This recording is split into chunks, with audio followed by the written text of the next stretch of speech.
はいどうも、起動配信エリックです。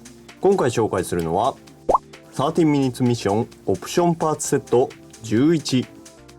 ランナーの枚数は4枚。完成した大型キャノンとアームユニットを別売りの13 minutes シリーズのキットに取り付けた状態です。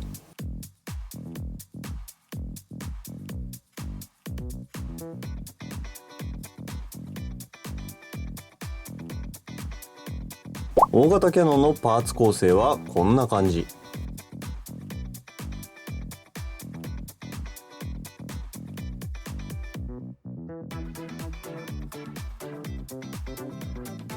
大型キャノンはロングバレルを取り付けることでさらに大きな武器にすることができます。またグリップの取り付け位置を変えることも可能です。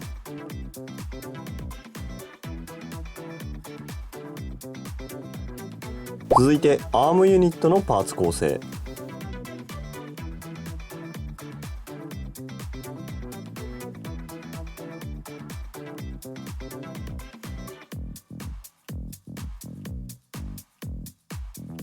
ボールジョイント形状の13 minutes シリーズの機体であれば問題なく取り付けることができます。肘や肩にはちゃんと関節が組み込まれておりしっかり稼働します。手首部分は握った形状のものだけでなく開いた形状の手首も付属します。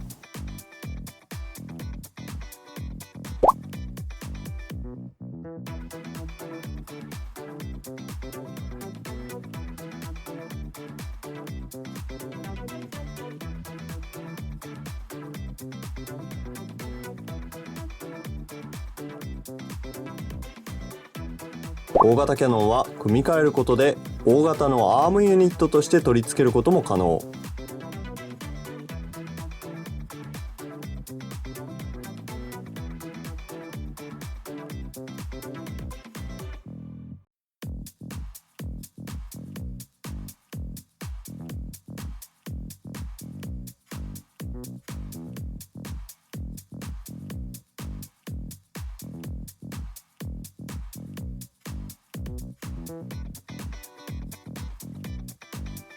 交換用頭部パーツはカメラ部分がグレーとクリアグリーンのものがそれぞれ1つずつ、そして新規形状のマスクパーツも付属します。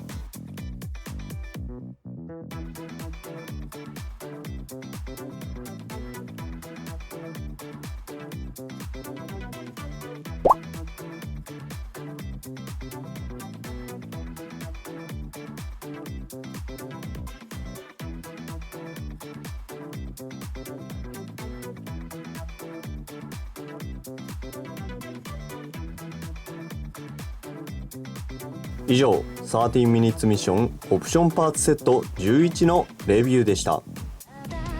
動画をご視聴いただきありがとうございました。高評価とチャンネル登録の方もよろしくお願いします。 Twitter と Instagram の方も更新していますのでよろしければそちらのフォローもよろしくお願いします。皆さんの熱いコメントなどもお待ちしております。それではまた次の動画でお会いしましょう。起動配信エリック、どうもありがとうございました。